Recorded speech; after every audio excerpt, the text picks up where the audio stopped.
ਉਜਾਹਰਾ ਜ਼ਹੂਰ ਹਾਜ਼ਰਾ ਹਜ਼ੂਰ। ਧੰਨ ਧੰਨ ਸ਼੍ਰੀ ਗੁਰੂ ਗ੍ਰੰਥ ਸਾਹਿਬ ਸੱਚੇ ਪਾਤਸ਼ਾਹ ਮਹਾਰਾਜ ਜੀ ਦੀ ਪਾਵਨ ਪਵਿੱਤਰ ਹਜ਼ੂਰੀ ਅੰਦਰ ਦਲ ਭੰਜਨ ਗੁਰ ਸੂਰਮਾ ਬੜ ਜੋਧਾ ਬਹੁ ਪਰਿ ਉਪਕਾਰੀ। ਮੇਰੀ ਪੀਰੀ ਦੇ ਮਾਲਕ ਸਤਿਗੁਰੂ ਧੰਨ ਧੰਨ ਸ਼੍ਰੀ ਗੁਰੂ ਹਰਗੋਬਿੰਦ ਸਾਹਿਬ ਜੀ ਦੇ ਮੁਬਾਰਕ ਚਰਨ ਛੋਹ ਪ੍ਰਾਪਤ ਇਤਿਹਾਸਕ ਸਥਾਨ ਗੁਰਦੁਆਰਾ ਸ੍ਰੀ ਅਰੋੜਾ ਸਾਹਿਬ ਵਿਖੇ ਅੰਮ੍ਰਿਤ ਵੇਲੇ ਦੇ ਸ਼ੁਭ ਪਵਿੱਤਰ ਦੀਵਾਨਾਂ ਦੇ ਵਿੱਚ ਹਾਜ਼ਰੀਆਂ ਲਵਾ ਰਹੀ, ਨਤਮਸਤਕ ਹੋ ਰਹੀ ਸਤ ਸੰਗਤ ਦਾ ਸ਼ੁਭ ਸੁਭਾਗ ਪ੍ਰਾਪਤ ਕਰ ਰਹੀ ਸਮੂਹ ਗੁਰੂ ਕੀ ਸੰਗਤ ਜੀ, ਆਓ ਸਤਿਗੁਰਾਂ ਦੀ ਅੰਮ੍ਰਿਤ ਬਾਣੀ ਦੀ ਲੜੀਵਾਰ ਕਥਾ ਵਿਚਾਰ ਦੀ ਆਰੰਭਤਾ ਤੋਂ ਪਹਿਲਾਂ ਗੁਰੂ ਕੀ ਬਖਸ਼ਿਸ਼ ਗੁਰਫਤਿਹ ਵਿੱਚ ਸਾਂਝ ਪਾਓ, ਰਸਨਾ ਸਫਲਾਓ, ਬੁਲੰਦ ਆਵਾਜ਼ ਵਿੱਚ ਬੁਲਾਓ ਜੀ। ਵਾਹਿਗੁਰੂ ਜੀ ਕਾ ਖਾਲਸਾ, ਵਾਹਿਗੁਰੂ ਜੀ ਕੀ ਫਤਿਹ। ਆਸਾ ਮਹੱਲਾ ਪੰਜਵਾ। ਜਾ ਕਾ ਠਾਕੁਰ ਤੁਹੀ ਪ੍ਰਭ, ਤਾ ਕੇ ਵਡ ਭਾਗਾ। ਓਹ ਸੁਹੇਲਾ ਸਦ ਸੁਖੀ, ਸਭ ਭ੍ਰਮ ਭਉ ਭਾਗਾ। ਜਾ ਕਾ ਠਾਕੁਰ ਤੁਹੀ ਪ੍ਰਭ,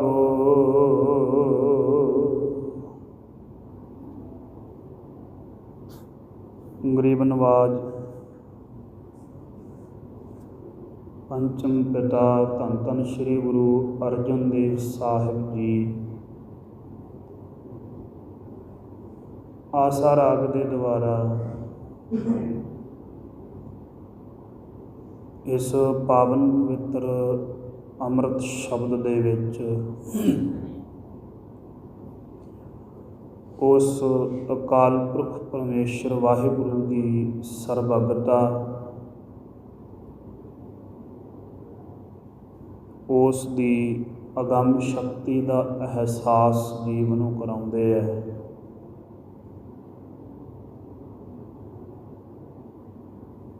ਗਰੀਬ ਨਵਾਜ ਸੱਚੇ ਪਾਤਸ਼ਾਹ ਬਖਸ਼ਿਸ਼ ਕਰਦੇ ਹੈ ਕਿ ਇਹ ਜੀਵ ਹਮੇਸ਼ਾ ਸੁੱਖ ਦੀ ਭਾਲ ਦੇ ਵਿੱਚ ਭਟਕਦਾ ਹੈ। ਜੋ ਵੀ ਕੰਮ ਕਰਦਾ ਹੈ,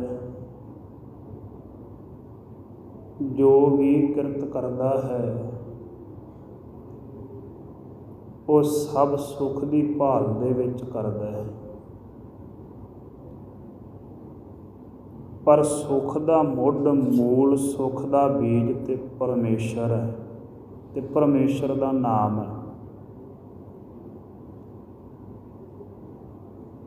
ਬਾਕੀ ਦੇ ਕਿਰਤ, ਬਾਕੀ ਦੇ ਕੰਮ ਤੇ ਇੱਕ ਡਰ ਦੇ ਵਿੱਚ ਤੇ ਇੱਕ ਭੁਲੇਖੇ ਵਿੱਚ ਕਰਦਾ ਵੀ ਜੇ ਮੈਂ ਕੰਮ ਨਾ ਕੀਤਾ ਤੇ ਖੌਰੀ ਮੇਰੀ ਪੂਰੀ ਨਾ ਪਵੇ,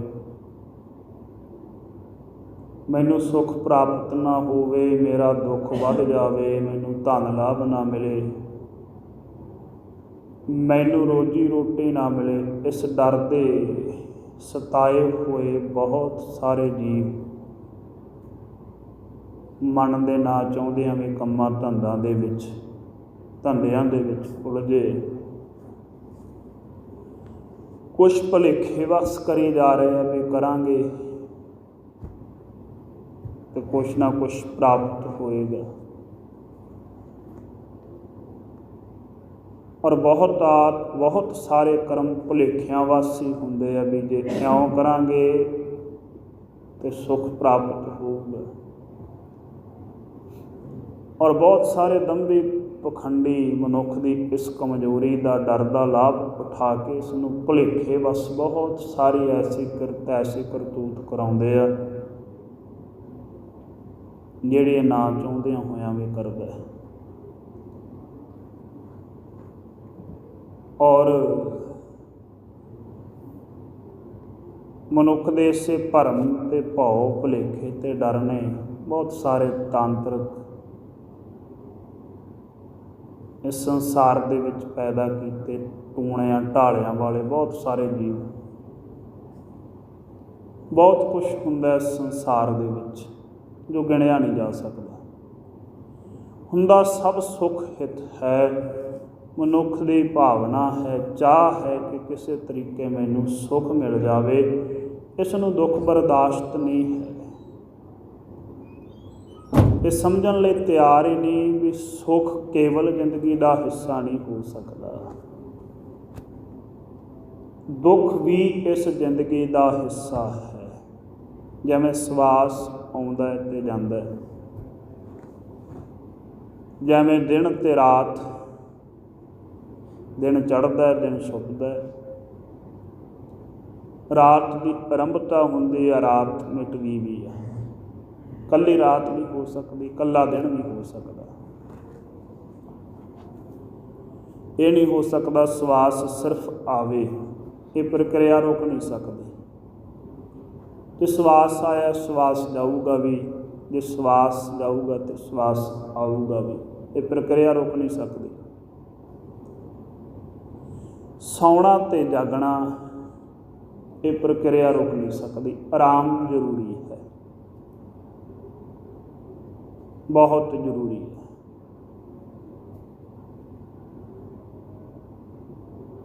ਇਉਂ ਹੀ ਦੁੱਖ ਤੇ ਸੁੱਖ ਦੀ ਪ੍ਰਕਿਰਿਆ ਰੋਕ ਨਹੀਂ ਸਕਦੇ।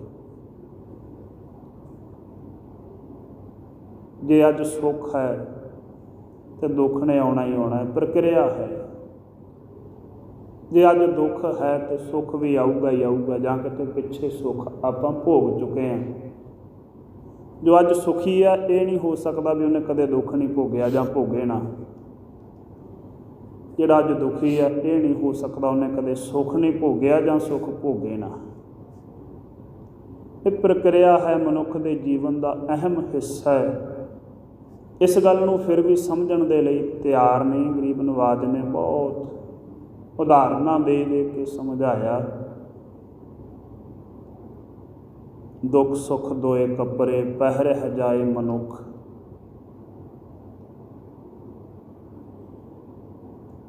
ਔਰ ਇਉਂ ਹੀ ਗਰੀਬ ਨਵਾਜ ਗੁਰੂ ਅਰਜਨ ਦੇਵ ਸਾਹਿਬ ਜੀ ਨੇ ਇੱਕ ਸੰਪੂਰਨ ਸ਼ਬਦ ਉਚਾਰਨ ਕੀਤਾ, ਜਿਸ ਦੇ ਵਿੱਚ ਇਸ ਸੰਸਾਰ ਦੀਆਂ ਤਮਾਮ ਵੱਡੀਆਂ ਵੱਡੀਆਂ ਹਸਤੀਆਂ ਨੂੰ ਉਹਨਾਂ ਦੇ ਦੁਆਰਾ ਭੋਗੇ ਹੋਏ ਦੁੱਖ ਗਿਣਾ ਕੇ ਮਨੁੱਖ ਨੂੰ ਸਮਝ ਦੇਣ ਦੀ ਕੋਸ਼ਿਸ਼ ਕੀਤੀ ਕਿ ਸੰਸਾਰ ਦੇ ਵਿੱਚ ਦੁੱਖ ਜ਼ਿੰਦਗੀ ਦਾ ਅਹਿਮ ਹਿੱਸਾ ਹੈ। ਇਸ ਕਰਕੇ ਕੇਵਲ ਸੁੱਖ ਦੀ ਇੱਛਾ ਤੇ ਨਿਰਾਰਥਕ ਹੋਈ। ਨਜ਼ਰੀਆ ਬਦਲ ਜਾਵੇਂ ਸੁੱਖ ਦਾ ਆਨੰਦ ਮਾਣਦਾ, ਰਸ ਮਾਣਦਾ, ਇਉਂ ਹੀ ਦੁੱਖ ਨੂੰ ਵੀ ਬਰਦਾਸ਼ਤ ਕਰਨਾ ਸਿੱਖ ਲਾ। ਅਜੈ ਸੋ ਰੋਵੈ ਭੀਖਿਆ ਖਾਏ, ਐਸੀ ਦਰਗਹ ਮਿਲੈ ਸਜਾਏ। ਰੋਵਹਿ ਪਾਂਡਵ ਭਏ ਮਜੂਰ, ਜਿਨ ਕੈ ਸੁਆਮੀ ਰਹਿਤ ਅਧੂਰ। ਰੋਵਹਿ ਰਾਮਚੰਦ ਨਿਕਾਲਾ ਭਇਆ। ਕੌਣ ਹੈ ਇਸ ਸੰਸਾਰ ਦੇ ਵਿੱਚ ਜੋ ਆਇਆ ਤੇ ਦੁਖੀ ਨਹੀਂ ਹੋਇਆ। ਤੇ ਮਹਾਰਾਜ ਨੇ ਗੱਲ ਇੱਥੇ ਮੁਕਾਈ ਵੀ ਨਾਨਕ ਦੁਖੀਆ ਸਭ ਸੰਸਾਰ, ਦੁੱਖ ਕੀਆਂ ਪੰਡਾਂ ਖੁੱਲੀਆਂ। ਦੁੱਖ ਇਸ ਸੰਸਾਰ ਦਾ ਅਹਿਮ ਹਿੱਸਾ ਹੈ, ਜੋ ਸੰਸਾਰ ਵਿੱਚ ਆਇਆ ਹੈ।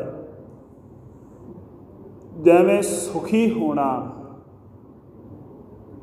ਇਸ ਸੰਸਾਰ ਦੀ ਪ੍ਰਕਿਰਿਆ ਹੈ, ਉਵੇਂ ਹੀ ਦੁਖੀ ਹੋਣਾ ਵੀ ਇਸ ਸੰਸਾਰ ਦੀ ਪ੍ਰਕਿਰਿਆ ਹੈ। ਕੇਵਲ ਸੁੱਖ ਨਾਲ ਸੰਸਾਰ ਦੀ ਪ੍ਰਗਤੀ ਨਹੀਂ ਹੋ ਸਕਦੀ। ਤੇ ਕੇਵਲ ਦੁੱਖ ਨਾਲ ਵੀ ਸੰਸਾਰ ਦੀ ਪ੍ਰਗਤੀ ਨਹੀਂ ਹੋ ਸਕਦੀ। ਜਿਵੇਂ ਕੇਵਲ ਦਿਨ ਨਾਲ ਗੱਡੀ ਨਹੀਂ ਚੱਲ ਸਕਦੀ, ਰਾਤ ਜ਼ਰੂਰੀ ਹੈ, ਕੇਵਲ ਰਾਤ ਨਾਲ ਨਹੀਂ ਚੱਲ ਸਕਦੀ, ਦਿਨ ਜ਼ਰੂਰੀ ਹੈ। ਇਉਂ ਹੀ ਦੁੱਖ ਤੇ ਸੁੱਖ ਅਹਿਮ ਹਿੱਸਾ ਇਸ ਜੀਵਨ ਦਾ। ਮਹਾਰਾਜ ਸਾਹਿਬ ਕਹਿੰਦੇ ਜਿਨ੍ਹਾਂ ਦਾ ਨਜ਼ਰੀਆ ਬਦਲਦਾ ਉਹਨਾਂ 'ਤੇ ਮਿਹਰ ਹੁੰਦੀ, ਉਹ ਦੁੱਖ ਦਾਰੂ ਸੁੱਖ ਰੋਗ ਭਇਆ ਦੀ ਅਵਸਥਾ ਨੂੰ ਪ੍ਰਾਪਤ ਹੋ ਜਾਂਦੇ। ਕਈ ਵਾਰੀ ਦੁੱਖ ਵੀ ਐਸੀ ਸਿੱਖਿਆ ਅਤੇ ਤਰੱਕੀ ਦੇ ਜਾਂਦੇ ਆ ਜਿਹੜੀ ਸੁੱਖ ਨਹੀਂ ਦੇ ਸਕਦਾ। ਕਈ ਵਾਰ ਮਨੁੱਖ ਦੀ ਤਰੱਕੀ ਦੁੱਖ ਵਿੱਚੋਂ ਹੁੰਦੀ ਹੈ। ਮਨੁੱਖ ਨੂੰ ਮਿਹਨਤ ਦਾ ਉੱਦਮ ਦੁੱਖ ਵਿੱਚੋਂ ਮਿਲਦਾ ਹੈ। ਕਈ ਵਾਰ ਸੁੱਖ ਦਾ ਸਰੋਕਾਰ ਸੁੱਖ ਵਿੱਚੋਂ ਹੁੰਦਾ ਹੈ। ਇਸ ਕਰਕੇ ਦੁੱਖ ਵੀ ਅਹਿਮ ਹਿੱਸਾ ਹੈ। ਸਾਰਾ ਸੰਸਾਰ ਦੁੱਖ ਦੀ ਨਿਰਵਿਰਤੀ ਚਾਹੁੰਦਾ ਹੈ ਵੀ ਮੈਂ ਕਦੇ ਦੁਖੀ ਹੋਵਾਂ ਹੀ ਨਾ। ਹਰੇਕ ਜੀਵ ਦੀ ਇੱਛਾ ਮੈਂ ਕੇਵਲ ਸੁਖੀ ਰਹਾਂ। ਇਸੇ ਸੁੱਖ ਦੀ ਇੱਛਾ ਦੇ ਵਿੱਚ ਬੜੇ ਭਰਮਾਂ ਦੇ ਵਿੱਚ, ਬੜੇ ਭੁਲੇਖਿਆਂ ਦੇ ਵਿੱਚ ਪਿਆ ਹੋਇਆ ਇਹ ਜੀਵ ਭਟਕਦਾ ਰਹਿੰਦਾ ਔਰ ਐਸੀ ਕਿਰਤ ਦਾ, ਐਸੇ ਕੰਮਾਂ ਦਾ ਸ਼ਿਕਾਰ ਹੋ ਜਾਂਦਾ ਹੈ ਜਿਹੜੇ ਸਮਾਜਿਕ ਤੌਰ 'ਤੇ ਵੀ ਪ੍ਰਵਾਨ ਨਹੀਂ ਹੁੰਦੇ, ਅਧਿਆਤਮਿਕ ਤੌਰ 'ਤੇ ਵੀ ਪ੍ਰਵਾਨ ਨਹੀਂ ਹੁੰਦੇ ਅਤੇ ਗੁਰਮਤਿ ਤੋਂ ਵੀ ਉਲਟ ਹੁੰਦੇ ਆ। ਔਰ ਭੁਲੇਖਿਆਂ ਵਿੱਚ ਫਸਾ ਕੇ ਐਸੇ ਕੰਮ ਕਰਵਾਉਣ ਵਾਲਿਆਂ ਦੀ, ਠੱਗੀ ਮਾਰਨ ਵਾਲਿਆਂ ਦੀ ਇਸ ਸੰਸਾਰ ਵਿੱਚ ਕਮੀ ਥੋੜ੍ਹਾ। ਵੱਡੇ ਵੱਡੇ ਬੋਰਡ ਲੱਗੇ ਹੁੰਦੇ ਆ ਵੀ ਫਲਾਨਾ ਫਲਾਨਾ ਬਾਬਾ ਰੁਕਿਆ ਹੋਇਆ ਕੰਮ ਕਰਵਾ ਦਊਗਾ। ਐਸੀਆਂ ਜੁਗਤੀਆਂ ਉਹਨਾਂ ਬੋਰਡਾਂ ਦੇ ਵਿੱਚ ਲਿਖੀਆਂ ਹੁੰਦੀਆਂ। ਦੁਖੀ ਬੰਦਾ ਧੱਕੇ ਨਾਲ ਹੀ ਉਹਨਾਂ ਵੱਲ ਤੁਰਿਆ ਜਾਂਦਾ ਹੈ। ਸੋ ਮਹਾਰਾਜ ਸਾਹਿਬ ਇਸ ਕਰਕੇ ਬਖਸ਼ਿਸ਼ ਕਰਦੇ ਆ, ਗੁਰੂ ਅਰਜਨ ਦੇਵ ਸਾਹਿਬ ਜੀ, ਕਿਸ ਗੱਲ ਨੂੰ ਸਮਝੋ, ਸੁੱਖ ਕਿਵੇਂ ਪ੍ਰਾਪਤ ਹੋ ਸਕਦਾ ਹੈ ਅਤੇ ਦੁੱਖ ਬਰਦਾਸ਼ਤ ਕਰਨ ਦੀ ਸਮਰੱਥਾ ਕਿੱਥੋਂ ਪ੍ਰਾਪਤ ਹੋ ਸਕਦੀ ਹੈ ਅਤੇ ਇਹ ਭਰਮ ਅਤੇ ਇਹ ਭੁਲੇਖੇ, ਇਹ ਅਗਿਆਨਤਾ ਕਿਵੇਂ ਮਿਟ ਸਕਦੀ ਹੈ।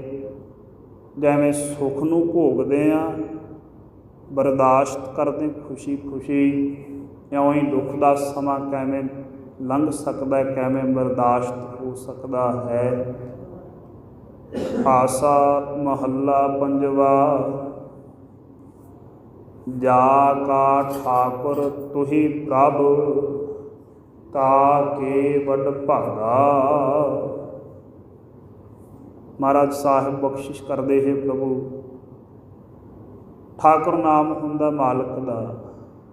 ਹੇ ਸੁਆਮੀ, ਹੇ ਸਰਬ ਸ਼ਕਤੀਮਾਨ ਵਾਹਿਗੁਰੂ,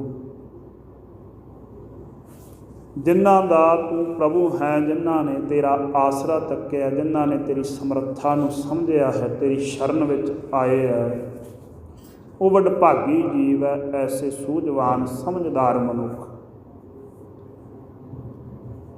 ਔਰ ਉਹਨਾਂ ਨੂੰ ਲਾਭ ਇਹ ਪ੍ਰਾਪਤ ਹੁੰਦਾ, ਉਹ ਸੁਹੇਲਾ ਸਦ ਸੁਖੀ, ਸਭ ਭ੍ਰਮ ਭਉ ਭਾਗਾ। ਉਹ ਮਨੁੱਖ ਸਦਾ ਸੁਹੇਲਾ ਹੁੰਦਾ ਹੈ ਆਨੰਦ ਦੇ ਸਮੇਤ। ਉਹਦੇ ਸਾਰੇ ਦੁੱਖ ਤੇ ਭੁਲੇਖੇ ਭਾਗਾਂ ਨਿਰਵਿਰਤ ਹੋ ਜਾਂਦੇ ਆ, ਨਾਸ਼ ਹੋ ਜਾਂਦੇ ਆ, ਮਿਟ ਜਾਂਦੇ ਆ ਅਤੇ ਉਹ ਮਨੁੱਖ ਸਦਾ ਵਾਸਤੇ ਸੁਖੀ ਹੋ ਜਾਂਦਾ ਹੈ। ਨਜ਼ਰੀਆ ਬਦਲ ਜਾਂਦਾ ਉਹਦਾ। ਉਹਨੂੰ ਦੁੱਖ ਅਤੇ ਸੁੱਖ ਦੇ ਵਿੱਚ ਕੋਈ ਫਰਕ ਮਹਿਸੂਸ ਨਹੀਂ ਹੁੰਦਾ। ਸਮਝ ਜਾਂਦਾ ਵੀ ਇਹ ਜੀਵਨ ਦਾ ਚੱਕਰ ਹੈ, ਜਿਉਣ ਦਾ ਨਿਯਮ ਹੈ।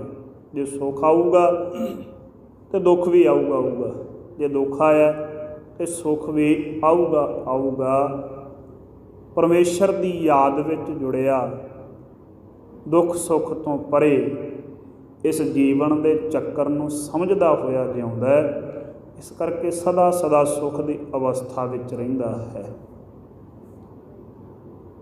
ਸੋ ਇਸ ਕਰਕੇ ਸਾਡੀ ਜੀਵਾਂ ਦੀ ਕਿਰਤ ਕੀ ਹੋਣੀ ਚਾਹੀਦੀ ਹੈ? ਮਹਾਰਾਜ ਕਹਿੰਦੇ ਹਮ ਚਾਕਰ ਗੋਬਿੰਦ ਕੇ ਠਾਕੁਰ ਮੇਰਾ ਭਾਰਾ।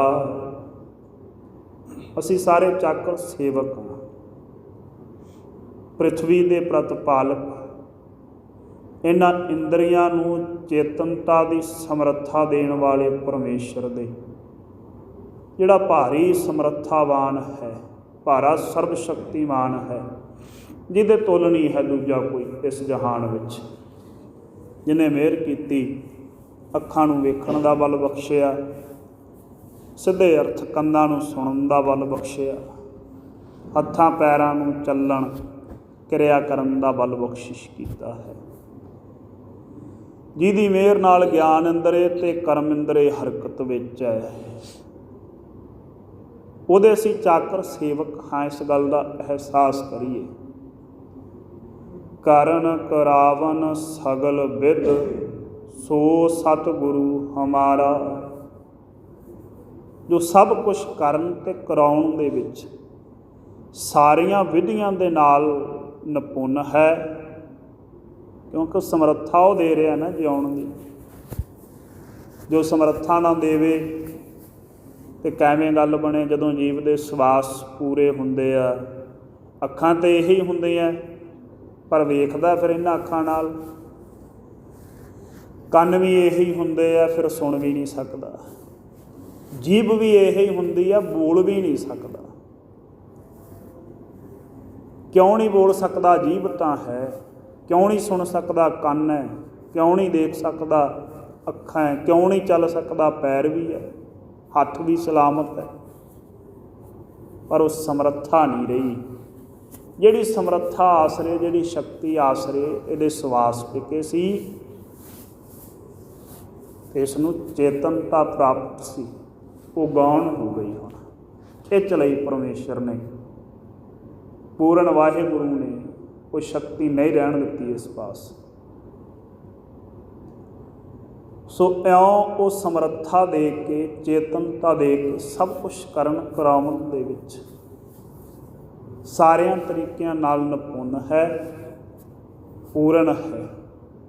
ਮਹਾਰਾਜ ਕਹਿੰਦੇ ਉਹ ਸਾਡਾ ਸਤਿਗੁਰੂ ਹੈ। ਉਹ ਚੇਤਨ ਸਰੂਪ, ਆਨੰਦ ਸਰੂਪ ਹੈ। ਉਹਦੇ ਸ਼ਰਨ ਪਈਏ ਤਾਂ ਕਿ ਸਾਰੇ ਭੁਲੇਖੇ ਮਿਟ ਜਾਣ, ਤਾਂ ਕਿ ਸਾਰੇ ਦਰਦ ਨਿਵਰਤ ਹੋ ਜਾਣ, ਤਾਂ ਕਿ ਸਾਰੇ ਦੁੱਖ ਬਰਦਾਸ਼ਤ ਕਰਨ ਦੀ ਸ਼ਕਤੀ ਪ੍ਰਾਪਤ ਹੋਵੇ।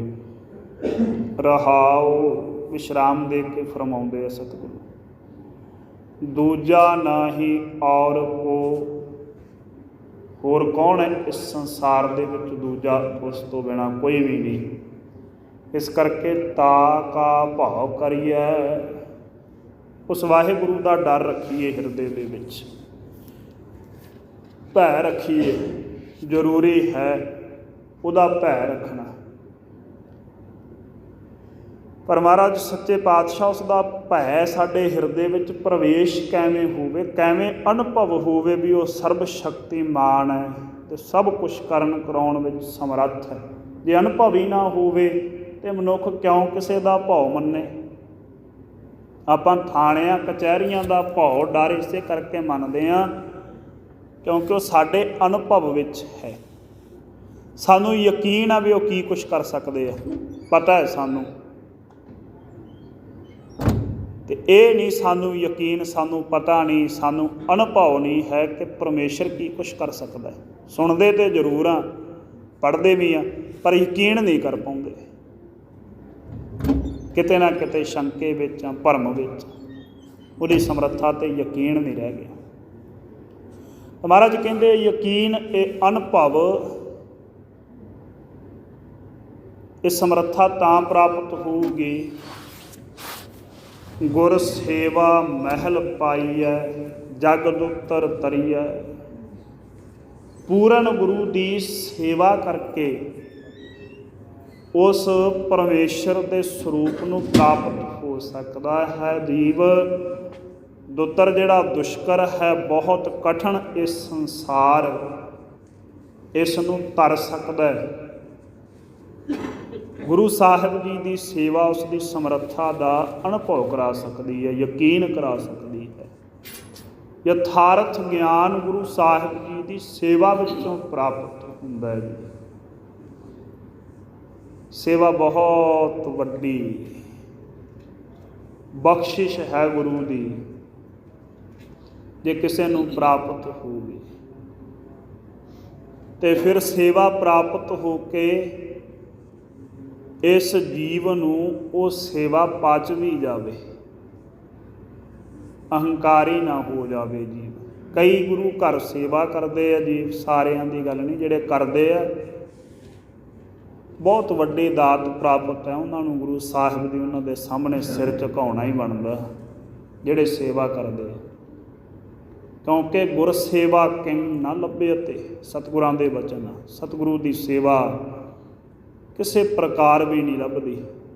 ਵੱਡਿਆਂ ਭਾਗਾਂ ਵਾਲੇ ਹੁੰਦੇ ਉਹ ਜੀਵ ਜਿਹੜੇ 2 ਘੜੀਆਂ ਕੁਝ ਸਮਾਂ ਗੁਰੂ ਦੀ ਸੇਵਾ ਨਿਹਿਤ ਕੱਢ ਲੈਂਦੇ ਆ।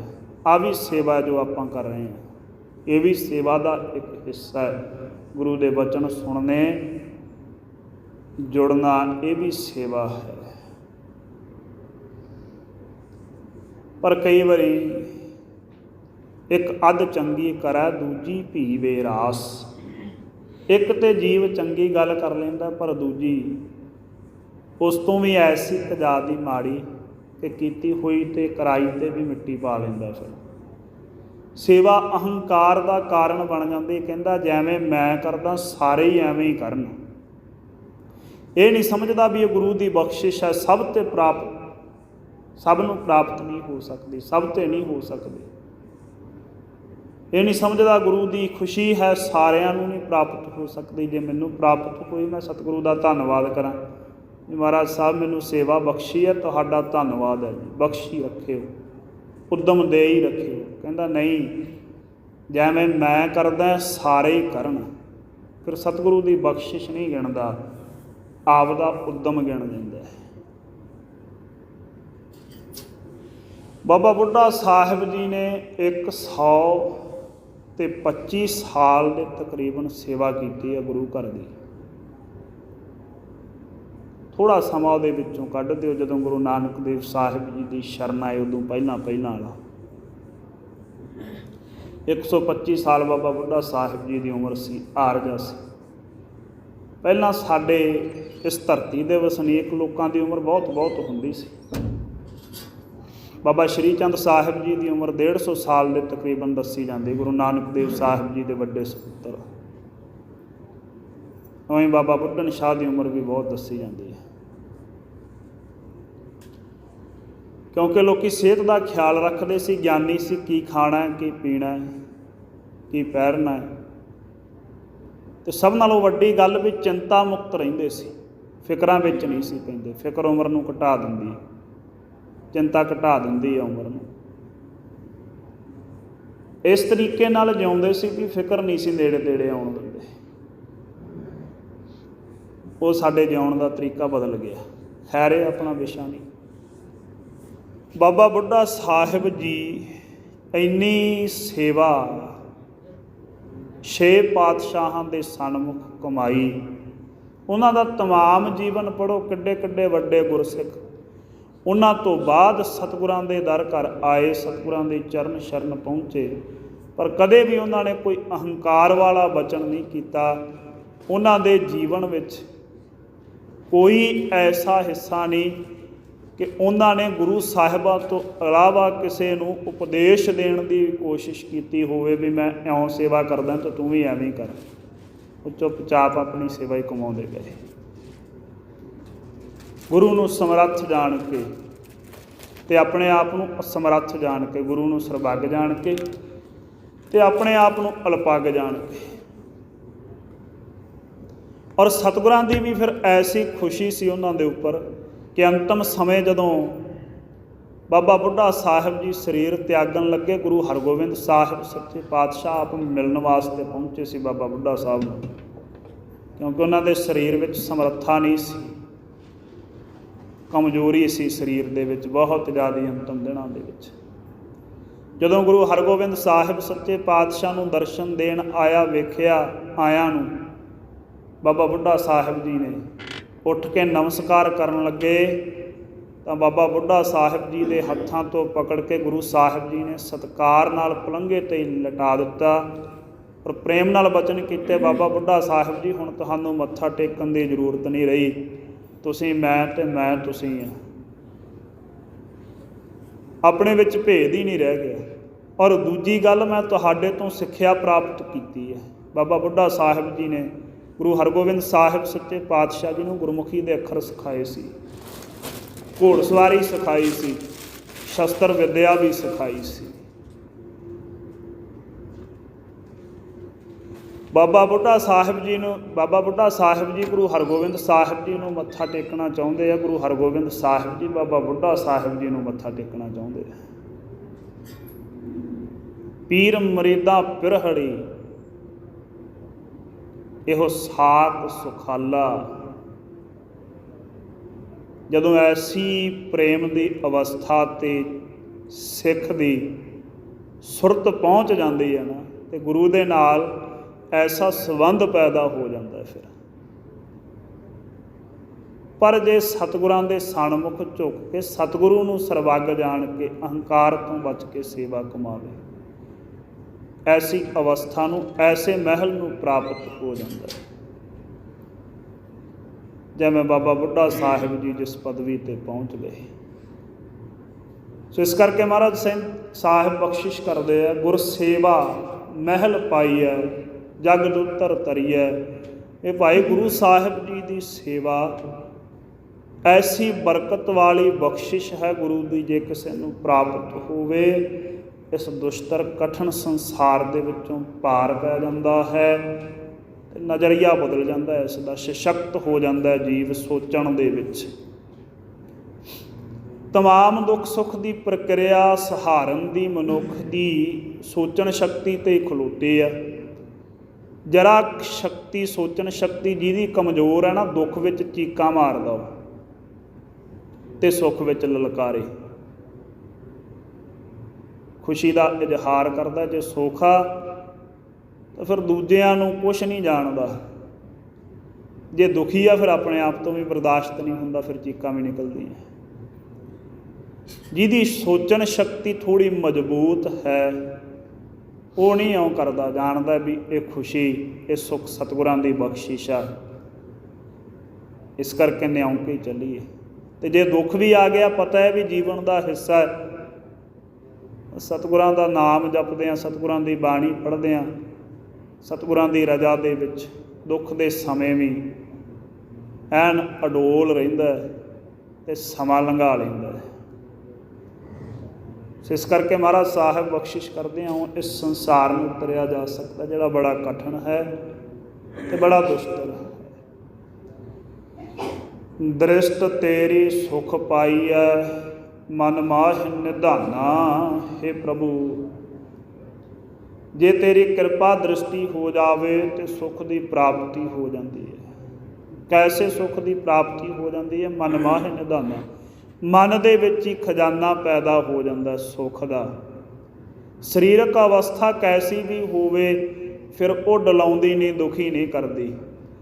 ਫਿਰ ਤਾਂ ਉਹ ਆਰਿਆਂ ਥੱਲੇ ਬੈਠੇ ਵੀ ਸੁਖਮਨੀ ਸਾਹਿਬ ਪੜ੍ਹ ਲੈਂਦੇ ਆ, ਜਿਨ੍ਹਾਂ ਦੇ ਮਨ ਵਿੱਚ ਸੁੱਖ ਦਾ ਖਜ਼ਾਨਾ ਪ੍ਰਗਟ ਹੋ ਜਾਂਦਾ, ਪ੍ਰਫੁੱਲਤ ਹੋ ਜਾਂਦਾ। ਉਹ ਦੇਖਦੇ ਉਬਾਲੇ ਖਾਂਦੇ ਵੀ ਜਪਜੀ ਸਾਹਿਬ ਦੇ ਨਾਲੋਂ ਵਿਛੋੜਾ ਨਹੀਂ ਸਹਾਰਦੇ। ਉਹਨਾਂ ਨੂੰ ਜਿਉਂਦਿਆਂ ਨੂੰ ਰੂੰ ਦੇ ਵਿੱਚ ਲਪੇਟ ਕੇ ਵੀ ਅਗਨ ਭੇਟ ਕੀਤਾ ਜਾਵੇ ਤਾਂ ਵੀ ਸਤਿਗੁਰੂ ਦਾ ਸ਼ੁਕਰ ਹੀ ਮਨਾਉਂਦੇ ਆ। ਐਸੀ ਮਿਹਰ ਹੋ ਜਾਂਦੀ ਉਹਨਾਂ 'ਤੇ। ਸਰੀਰਕ ਅਵਸਥਾ ਉਹਨਾਂ ਲਈ ਕੋਈ ਮਾਇਨੇ ਨਹੀਂ ਰੱਖਦੀ, ਵੱਡੇ ਹੋਏ ਸਿਰ ਤਲੀ 'ਤੇ ਰੱਖ ਲੈਂਦੇ ਆ ਉਹ। ਔਰ ਇਹ ਕੋਈ ਇੱਕ ਅੱਧੀ ਘਟਨਾ ਹੀ ਨਹੀਂ ਇਤਿਹਾਸ ਦੀ ਵੀ ਬਾਬਾ ਦੀਪ ਸਿੰਘ ਸਾਹਿਬ ਜੀ ਇਕੱਲੇ ਹੀ ਐਸੇ ਸਮਰੱਥ ਹੋਏ। ਸੰਸਾਰ ਦੇ ਵਿੱਚ ਐਸੀਆਂ ਘਟਨਾਵਾਂ ਦੇ ਨਾਲ ਇਤਿਹਾਸ ਭਰੇ ਪਏ ਹੈ। ਕੋਈ ਮੰਨੇ ਕੋਈ ਨਾ ਮੰਨੇ, ਇਹ ਫਰਕ ਨਹੀਂ ਪੈਂਦਾ। ਤਰਕ ਕਰਨ ਵਾਲਿਆਂ ਦੀ ਕਮੀ ਤਾਂ ਉਦੋਂ ਵੀ ਨਹੀਂ ਸੀ ਅਤੇ ਅੱਜ ਵੀ ਨਹੀਂ ਹੈ। ਪਹਾੜੀਏ ਰਾਜੇ ਕਿੱਥੇ ਮੰਨਦੇ ਸੀ ਗੁਰੂ ਗੋਬਿੰਦ ਸਿੰਘ ਸਾਹਿਬ ਸੱਚੇ ਪਾਤਸ਼ਾਹ ਨੂੰ ਸਰਬ ਸ਼ਕਤੀਮਾਨ? ਜੇ ਮੰਨਦੇ ਹੁੰਦੇ ਤੇ 9 ਮਹੀਨੇ ਅਨੰਦਪੁਰ ਸਾਹਿਬ ਨੂੰ ਘੇਰਾ ਹੀ ਪਾਈ ਰੱਖਦੇ। ਤਰੱਕੀ ਕਰਦੇ ਸੀ ਉਹ, ਕਹਿੰਦੇ ਆਮ ਮਨੁੱਖ ਹੀ ਆ, ਬਸ ਲੋਕਾਂ ਦੇ ਵਿੱਚ ਹੀ ਭੁਲੇਖਾ ਪਾਇਆ ਹੋਇਆ ਇਹਨਾਂ ਨੇ। ਅੱਜ ਵੀ ਉਹਨਾਂ ਦੀਆਂ ਬਹੁਤ ਔਲਾਦਾਂ ਖੜੀਆਂ ਹੋ ਗਈਆਂ ਜਿਹੜੇ ਕਹਿੰਦੇ ਗੁਰੂ ਸਾਹਿਬ ਜੀ ਆਮ ਹੀ ਮਨੁੱਖ ਸੀ। ਇਹ ਉਹਨਾਂ ਪਹਾੜੀਆਂ ਦੀਆਂ ਔਲਾਦਾਂ ਹੀ ਆ ਜਿਨ੍ਹਾਂ ਨੂੰ ਆਪਣੇ ਗੁਰੂ 'ਤੇ ਹੀ ਯਕੀਨ ਨਹੀਂ ਕਿ ਗੁਰੂ ਕਿੱਡਾ ਸਮਰੱਥ ਹੈ। ਮਹਾਰਾਜ ਤੇ ਕਹਿੰਦੇ ਗੁਰ ਪਰਮੇਸ਼ਰ ਏਕੋ ਜਾਨ, ਅਕਾਲ ਪੁਰਖ ਵਾਹਿਗੁਰੂ ਤੇ ਗੁਰੂ ਦੇ ਵਿੱਚ ਕੋਈ ਭੇਦ ਹੀ ਨਹੀਂ ਹੈ। ਕਰਤੇ ਕੀ ਮਿਤ ਕਰਤਾ ਜਾਣਾ, ਕਹਿ ਜਾਣਾ ਗੁਰ ਸੂਰਾ। ਜਾਂ ਤਾਂ ਉਹਦੀ ਮਿਤ ਨੂੰ, ਉਹਦੀ ਮਰਿਆਦਾ ਨੂੰ ਵਾਹਿਗੁਰੂ ਹੀ ਜਾਣਦਾ, ਤੇ ਜਾਂ ਫਿਰ ਸੂਰਮਾ ਗੁਰੂ ਹੀ ਜਾਣਦਾ, ਦੂਜਾ ਕੋਈ ਨਹੀਂ ਜਾਣਦਾ। ਐਸਾ ਸਰਬ ਸ਼ਕਤੀਮਾਨ ਹੈ। ਖੈਰ ਗਰੀਬ ਨਵਾਜ਼ ਸੱਚੇ ਪਾਤਸ਼ਾਹ ਕਹਿੰਦੇ ਗੁਰੂ ਸਾਹਿਬ ਜੀ ਦੀ ਜਦੋਂ ਮਿਹਰ ਹੁੰਦੀ ਹੈ, ਕਿਰਪਾ ਦ੍ਰਿਸ਼ਟੀ ਹੁੰਦੀ ਹੈ, ਉਸ ਅਕਾਲ ਪੁਰਖ ਵਾਹਿਗੁਰੂ ਦੀ ਜਦੋਂ ਗੁਰੂ ਦੀ ਕੀਤੀ ਸੇਵਾ ਸਫਲ ਹੁੰਦੀ ਹੈ ਤੇ ਮਨ ਦੇ ਵਿੱਚ ਹੀ ਸੁੱਖ ਦਾ ਖਜ਼ਾਨਾ ਫੁੱਟ ਪੈਂਦਾ। ਇਸ ਲਈ ਜਾ ਕੋ ਤੁਮ ਕਿਰਪਾਲ ਭਏ, ਸੇਵਕ ਸੇ ਪਰਵਾਨਾ। हे ਵਾਹਿਗੁਰੂ, ਜਿਨ੍ਹਾਂ ਦੇ ਉੱਪਰ ਤੂੰ ਕਿਰਪਾ ਦ੍ਰਿਸ਼ਟੀ ਕੀਤੀ ਉਹ ਤੇਰੇ ਸੇਵਕ ਤੈਨੂੰ ਪ੍ਰਵਾਨਨੀਕ ਹੈ। ਅੰਮ੍ਰਿਤ ਰਸ ਹਰ ਕੀਰਤਨੋ, ਕੋ ਵਿਰਲਾ ਪੀਵੈ। ਪਰ ਦੁਬਿਧਾ ਇੱਥੇ ਬਣ ਜਾਂਦੀ ਹੈ ਵੀ ਤੇਰੀ ਵਡਿਆਈ ਰੂਪੀ ਅੰਮ੍ਰਿਤ ਰਸ ਨੂੰ ਕੋਈ ਵਿਰਲਾ ਹੈ ਸੰਸਾਰ ਵਿੱਚ ਜੋ ਪੀਂਦਾ, ਜੋ ਵਾਹਿਗੁਰੂ ਵਾਹਿਗੁਰੂ ਕਹਿੰਦਾ, ਜੋ ਮੂਲ ਮੰਤਰ ਕਹਿੰਦਾ, ਜੋ ਗੁਰਬਾਣੀ ਪੜ੍ਹਦਾ, ਜੋ ਕੀਰਤਨ ਸੁਣਦਾ, ਕਰ ਲੈਂਦਾ, ਕਥਾ ਕੀਰਤਨ ਸ਼ਰਵਣ ਕਰਨ ਦਾ ਸਮਾਂ ਕੱਢਦਾ, ਉਹ ਕੋਈ ਵਿਰਲਾ ਹੈ ਸੰਸਾਰ ਦੇ ਵਿੱਚ। ਇਸ ਏਵਜ ਦੇ ਵਿੱਚ ਵਜਹੋਂ ਨਾਨਕ ਮਿਲੈ ਏਕ ਨਾਮ, ਰਿਦ ਜਪ ਜਪ ਜੀਵੈ। ਸਤਿਗੁਰੂ ਦੀ ਸੇਵਾ ਦੇ ਵਿੱਚੋਂ, ਵਾਹਿਗੁਰੂ ਦੇ ਕੀਰਤਨ ਦੇ ਵਿੱਚੋਂ, ਕਮਾਈ ਦੇ ਵਿੱਚੋਂ ਇੱਕ ਨਾਮ ਪ੍ਰਾਪਤ ਹੁੰਦਾ ਜੀਵ ਨੂੰ, ਜਿਹੜਾ ਸਥਿਰ ਹੋ ਜਾਂਦਾ ਮਨ ਵਿੱਚ। ਨਾਮ ਤਾਂ ਵੈਸੇ ਆਪਾਂ ਨੂੰ ਪ੍ਰਾਪਤ ਹੀ ਆ, ਪੰਜ ਪਿਆਰਿਆਂ ਨੇ ਬਖਸ਼ਿਸ਼ ਕੀਤਾ, ਪਰ ਹਿਰਦੇ ਵਿੱਚ ਸਥਿਰ ਨਹੀਂ ਹੋਇਆ। ਉਹ ਹੋਣਾ ਸਤਿਗੁਰੂ ਦੀ ਸੇਵਾ ਦੇ ਨਾਲ, ਉਹ ਹੋਣਾ ਬਾਣੀ ਸੁਣਨ ਅਤੇ ਪੜ੍ਹਨ ਦੇ ਨਾਲ, ਉਹ ਹੋਣਾ ਕਥਾ ਕੀਰਤਨ ਸ਼ਰਵਣ ਕਰਨ ਦੇ ਨਾਲ, ਸਤਿਗੁਰਾਂ ਦੇ ਹਜ਼ੂਰ ਸਤ ਸੰਗਤ ਵਿੱਚ ਸਮਾਂ ਬਿਤਾਉਣ ਦੇ ਨਾਲ ਉਹ ਨਾਮ ਹਿਰਦੇ ਦੇ ਵਿੱਚ ਇਕਾਗਰ ਹੋ ਜਾਂਦਾ ਅਤੇ ਸਫੁਰਨ ਹੋ ਜਾਂਦਾ। ਫਿਰ ਜੀਵ ਜਪ ਜਪ ਕੇ ਉਸ ਨੂੰ ਜਿਉਂਦਾ ਹੈ। ਕਿਹੜੀ ਕਿਰਿਆ ਵਿੱਚ ਮਸ਼ਗੂਲ ਹੈ ਇਹ ਕੋਈ ਅਹਿਮੀਅਤ ਨਹੀਂ ਰਹਿ ਜਾਂਦੀ, ਬਸ ਜਪਦਾ ਰਹਿੰਦਾ ਜਪਦਾ ਰਹਿੰਦਾ। ਕੰਮ ਕਰਦਿਆਂ ਵੀ, ਸੁੱਤਿਆਂ ਵੀ, ਜਾਗਦਿਆਂ ਵੀ, ਬੈਠਿਆਂ ਵੀ, ਖਲੋਤਿਆਂ ਵੀ, ਮਨੋਦਸ਼ਾ ਉੱਥੇ ਆ ਨਾ, ਮਨ ਦੀ ਸੁਰਤੀ ਉੱਥੇ ਆ ਨਾਮ ਦੇ ਵਿੱਚ। ਇਉਂ ਜਪ ਜਪ ਕੇ ਫਿਰ ਜਿਉਂਦਾ ਰਹਿੰਦਾ ਪਰਮੇਸ਼ਰ ਦੇ ਨਾਮ ਦੇ ਆਸਰੇ, ਤੇ ਸਾਰੇ ਦੁੱਖ ਮਿਟਾ ਲੈਂਦਾ। ਸੁੱਖ ਦਾ ਖਜ਼ਾਨਾ ਮਨ ਵਿੱਚ ਉਗੜ ਜਾਂਦਾ, ਖੁੱਲ੍ਹ ਜਾਂਦਾ, ਦੁੱਖ ਨੇੜੇ ਤੇੜੇ ਵੀ ਨਹੀਂ ਆਉਂਦਾ। ਸੋ ਇਹ ਸ਼ੁਭ ਸ਼ਬਦ ਦੀ ਵਿਚਾਰ ਗਰੀਬ ਨਵਾਜ਼ ਸੱਚੇ ਪਾਤਸ਼ਾਹ ਨੇ ਬਖਸ਼ੀ ਹੈ। ਕਿਰਪਾ ਕਰਨ ਸਤਿਗੁਰੂ ਸਾਡੇ ਹਿਰਦਿਆਂ 'ਚ ਵੀ ਵਸ ਜੇ, ਤਾਂ ਕਿ ਲੋਕ ਸੁਖੀਏ ਪਰਲੋਕ ਸੁਹੇਲੇ ਦੀ ਪ੍ਰਾਪਤੀ ਹੋ ਸਕੇ। ਹੋਈਆਂ ਭੁੱਲਾਂ ਦੀ ਖਿਮਾ ਬਖਸ਼ਣੀ।